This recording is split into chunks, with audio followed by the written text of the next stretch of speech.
మళ్ళీ చెప్పు. Hi friends, welcomes to my channel Tinku special. Friends, ఈరోజు నేను మీకు టింకు స్పెషల్లో మటన్ బిర్యానీ చూపిస్తానంటే దమ్ బిర్యానీ చూపిస్తున్నాను. ఈరోజు దమ్ బిర్యానీ చూసి నేర్చుకోండి. నేను ఆ ప్రాసెస్ చూపిస్తాను. యాజ్ టీస్గా అలా చేయండి. సేమ్ అలా చేస్తే చాలా బాగా వచ్చింది బిర్యానీ. రెస్టారెంట్లో కంటే మన ఇంట్లో చేసుకుంటే చక్కగా నెయ్యి ఫ్రెష్గా. నువ్వు ఊరుకో డాడీ.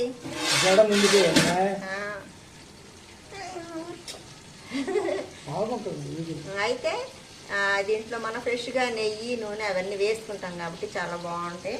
అంటే ఫ్రెష్ వేసుకోవాలి, డాల్డా ఏం వేసుకోకుండా సన్ఫ్లవర్ ఆయిల్ను నెయ్యి వేసుకొని మటన్ బిర్యానీ చేసుకుంటే, నేను మటన్ని 2-3 విజిల్స్ వచ్చేంత వరకు కుక్కర్లో వేస్తున్నాను. తర్వాత ఎందుకంటే డైరెక్ట్గా వేస్తే కాస్త లేట్ పట్టింది, లేకపోతే బొప్పాయి పేస్ట్ వేయాలి. అందుకని బొప్పాయి పేస్ట్ ఎందుకని నేను కుక్కర్లో బాయిల్ చేసి వేస్తున్నాను. మనం డైరెక్ట్గా వేసుకుంటే నిదానంగా వండుకుంటే మనకు గంటన్నర పట్టింది కాబట్టి నేను తొందరగా కావాలని కుక్కర్లో వేసుకున్నాను. మటను 1 కేజీ మటను నేను 1 కేజీ కంటే 30 కేజీ రైస్ వేసి చేస్తున్నాను. మీరు ఎలా ఉందో చూసి నాకు కామెంట్ చేయండి. నా వీడియోని లైక్, షేర్, సబ్స్క్రైబ్ చేయండి ఫ్రెండ్స్. నేను వీడియోలు వేస్తాను కష్టపడి. ఇప్పుడు మనం ఈ ఉల్లిపాయలు బాగా వేయించిన తర్వాత మసాలా అవి వేసుకుంటే ఇంకా ప్రాసెస్ చూపిస్తాను, చూడండి. మటన్ బిర్యానీ దీనికి నేను బాస్మతి రైస్ అయితే 3 గ్లాసులు తీసుకున్నాను. చక్కగా వాష్ చేసి మళ్ళీ ఒకసారి నీళ్ళు పోసుకొని 1 అరగంట నానబెట్టుకున్నాను. తర్వాత పలావ్ డేక్షా అని ఒకటి వెడల్పాటి గిన్నెని తీసుకొని 100 గ్రాములు నూనె వేసాను, 100 గ్రాములు నెయ్యి వేసాను, 50 గ్రాములు కూడా వేసుకోవచ్చు. నేనంటే 2 కేజీలు చేస్తున్నాను కాబట్టి 200 గ్రాములు వేసాను. అంటే నెయ్యిను ఆయిల్ వేసాను. తర్వాత చెక్క, లవంగా, యాలుక్కాయ వేసాను. ఆ తర్వాత 1/4 కేజీ ఉల్లిపాయలని పలసగా సన్నగా కోసుకొని వేసుకున్నాను. ఇవి బాగా ఇట్లా ఎర్రగా గోల్డెన్ బ్రౌన్ కలర్ వచ్చేంతవరకు వేయించుకోవాలి, లేకపోతే అన్నం సర్దిపడిపోయిద్ది.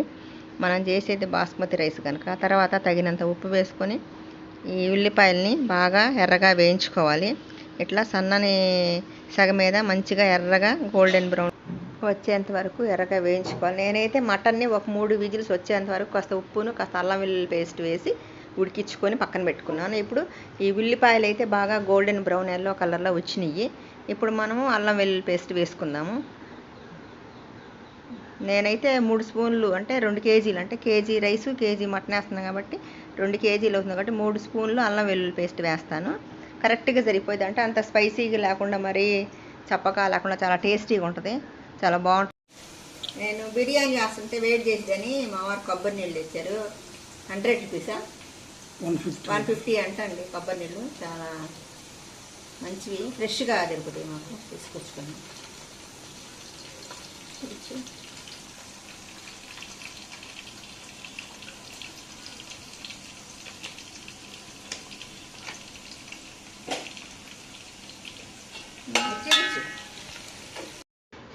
మరీ స్పైసీగా చేసుకుంటే గ్యాస్ట్రిక్ ట్రబుల్స్ వస్తాయి ఫ్రెండ్స్. కానీ చాలా టేస్ట్ ఉంది, ఎందుకంటే నెయ్యి వేస్తున్నాం కాబట్టి. అల్లం వెల్లుల్లి పేస్ట్ కరెక్ట్గా కొలతలతో 3 స్పూన్లు, అంటే అల్లం 100 గ్రాములు అయితే చిన్నులపాయలు 60 గ్రాములు. ఇవి బాగా తోలు తీసుకుని మిక్స్ చేసుకుని వేసుకుంటే చాలా టేస్టీగా చాలా బాగుంటుంది.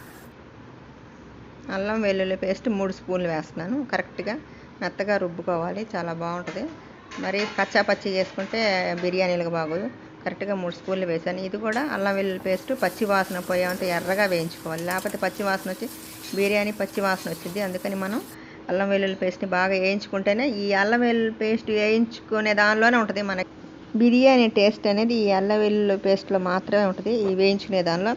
ఇది బాగా చక్కగా వేయించుకోవాలి. మరీ నల్లగా వేయించుకుంటే ఆ అరోమా అంత పోయి మనకు మాడు వాసన వచ్చింది. అల్లం వెల్లుల్లి పేస్ట్ పచ్చి వాసన పోయేంత వరకు అల్లం వెల్లుల్లి పేస్ట్ వేగితే ఆ అరోమా అది బయటకు వచ్చింది. అప్పుడే మనం కొత్తిమీర 1 గుప్పెడు, పుదీనా 1 గుప్పెడు వేసుకోవాలి.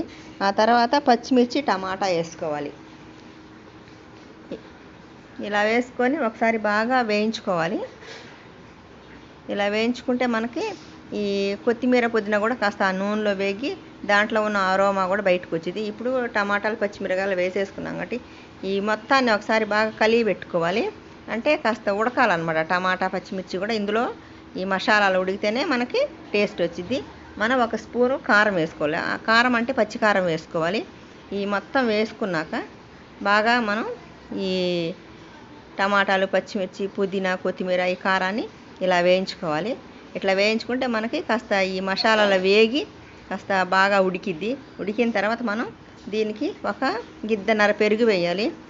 ఒక మేగడతో కూడిన పెరుగు అనమాట. తోడు పెట్టుకొని పాలు, ఒక గిద్దన్నర పాలు అలానే వేసేయాలి మేగడతో పాటు. చాలా టేస్ట్గా ఉంటుంది, ఎందుకంటే ఇందులో వెన్న వచ్చింది కాబట్టి బాగుంటుంది. ఇలా పెరుగు కూడా వేసుకొని ఒకసారి మళ్ళీ ఈ పెరుగు కూడా ఇలా కలిగి పెట్టుకుని తర్వాత మనం మటన్ అనేది వేసుకొని ఈ కుర్మాలో ఉడికించుకోవాలి. ఇప్పుడు దీన్ని కుర్మా అంటారు, ఎందుకంటే ఈ పెరుగు, టమాటాలు, పచ్చిమిర్చి, ఉల్లిపాయలు, అల్లం వెల్లుల్లి పేస్టు, కొత్తిమీర, పుదీనా మొత్తం వేసాం కాబట్టి ఇప్పుడు మనం ఈ ఉడికించుకున్న మటన్ని వేసేయాలి.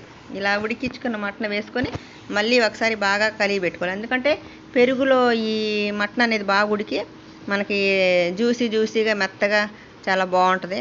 తింటుంటే కూడా చాలా టేస్టీగా ఉంటుంది, ఎందుకంటే ఉప్పు, కారం, పసుపు అన్నీ దీంట్లో పట్టినాయి కదా.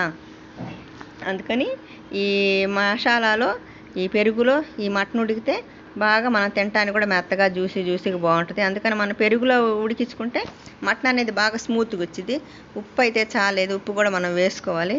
ఇప్పుడు ఇంకోసారి మళ్ళీ ఈ మసాలాలో ఒక 10 నిమిషాలు మీడియం ఫ్లేమ్ మీద ఉడికించుకున్నాను ఈ కుర్మా. ఇలా ఉడికించుకున్న దాంట్లో మనం ఇంకా ఎసరు పోసుకోవటం, అంటే నేను 3 గ్లాసులు బియ్యం పోసాను కాబట్టి 4.5 గ్లాసులు వాటర్ పోస్తాను. గ్లాసున్నర అనమాట. ఇప్పుడు ఇది అనేది చక్కగా ఉడికిపోయింది. బహుశా ఇప్పుడు ముక్క ఉడికిందా లేదా అని మెత్తగా చూస్తాను. ఇంకా ముక్క మాత్రం ఈ మసాలాలో ఉడికిపోయింది. ఆల్రెడీ మనం బాయిల్ చేసుకున్నాం కదా దాంట్లో, అది 30% ఉడికింది. ఇప్పుడు గ్లాసున్నర వాటర్ పోస్తున్నాను, అంటే మొత్తం 4.5 గ్లాసులు వాటర్ పోస్తున్నాను. మీరు కూడా చక్కగా కొలత ప్రకారం పోసుకోండి, లేకపోతే అన్నం మెత్తగా అయ్యి అసలు తింటానికి బాగోదు. బిర్యానీ మెత్తగా ఉంటే అస్సలు బాగోదు. అందుకని మనం చూసి వాటరు, కొంతమంది బియ్యంలో తేడా ఉంటుంది కాబట్టి చూసి వేసుకోవాలి. మామూలు కొలత అయితే గ్లాసున్నర, ఇంకా పాత బియ్యం అయితే 2 గ్లాసులు వేసుకోవచ్చు. ఇవి బాస్మతి రైస్ కాబట్టి పాత బియ్యమే. బాస్మతి రైస్కి గ్లాసున్నర వేసాను.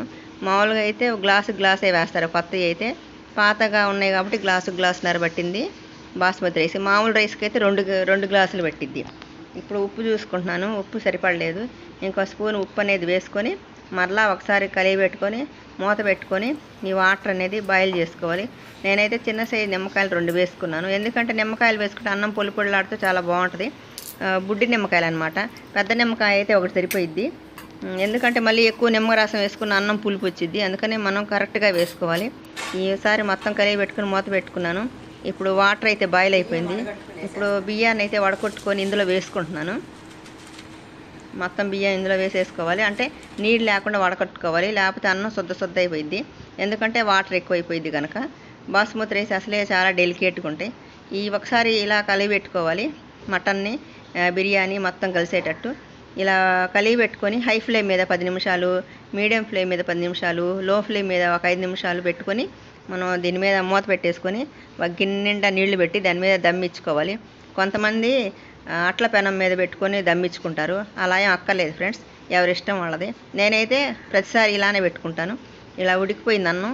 ఇప్పుడు దీని మీద మూత పెట్టేసుకొని మనం దమ్మించుకోవాలి. నూనె, నెయ్యి, ఉప్పు, కారం, మసాలా మొత్తం చక్కగా సరిపోతాయి. ఇదే కొలతలతో మీరు కూడా ఒకసారి తయారు చేసుకొని చూడండి. ఇప్పుడు నేనైతే కాస్త నీళ్లు పెట్టుకొని గిన్నెతో దాని మీద దమ్ పెట్టుకున్నాను. ఇంకొక 5 నిమిషాలు దీని మీద దమ్మించుకుంటే మనకి బిర్యానీ అనేది రెడీ అయిపోయింది. మా అబ్బాయి ఊర్లో ఉన్నాడు, అందుకని బిర్యానీ హైదరాబాద్ పంపించాలని నేను ఇప్పుడు తొందరగా వండేశాను ఫ్రెండ్స్. ఇప్పుడు మా అబ్బాయి ఊరు వెళ్తున్నాడు, దీన్ని ఇప్పుడు మా నైట్కి తినాలి, అందుకని నేను ఆఫ్టర్నూనే చేశాను. అందుకని నేను ఇట్లా మటన్ బిర్యానీని తీసి ఒక పళ్ళెంలో వేసి చల్లార్చి నేను ఒక చిన్న బాక్స్కి అనేది పెట్టి పంపిస్తాను. ఎందుకంటే అన్నాన్ని కొద్దిగా పొడిలాడుతూ వండుకోవాలి, కొద్దిగా చల్లార్చుకొని నేను క్యారేజ్ పెట్టాలి. అందుకని నేను ఇట్లా కొద్దిగా చల్లారుస్తున్నాను. ఇప్పుడైతే క్యారేజ్ పెడతాను. గుమగుమలాడే మటన్ బిర్యానీ నోరు ఊరుతుంది కదా ఫ్రెండ్స్, చాలా బాగుంటుంది. మీరు ఒకసారి ట్రై చేసి చూడండి ఈ మాదిరిగా. అందుకని నేను ఇప్పుడు క్యారేజ్ జరుపుతున్నాను మా అబ్బాయికి, అందుకని ఇలా బాక్స్కి పెట్టేస్తున్నాను. మటన్ బిర్యానీ చాలా టేస్ట్గా ఉంటుంది. మన ఇంట్లో చేసుకుంటే మన చేతులతో, మన స్వహస్తాలతో అన్నీ శుభ్రం చేసుకొని వేసుకుంటాం కాబట్టి మనకు టేస్ట్గా అనిపించింది. దీనివల్ల అయితే మన గ్యాస్ట్రిక్ ట్రబుల్ అలా ఏం రాదు. అట్లానే మనం రోజు ఏం తినాం కదా, వీక్లీ వన్స్ అలా తింటాం కాబట్టి ఇప్పుడు నేనైతే క్యారేజ్ సర్దేశాను. దీనికి తోడు పెరుగు చట్నీ కలియా చేసేసుకుంటే చాలా టేస్ట్గా ఉంటుంది. Thank you friends, thank you. Like, share, subscribe my channel. Thank you.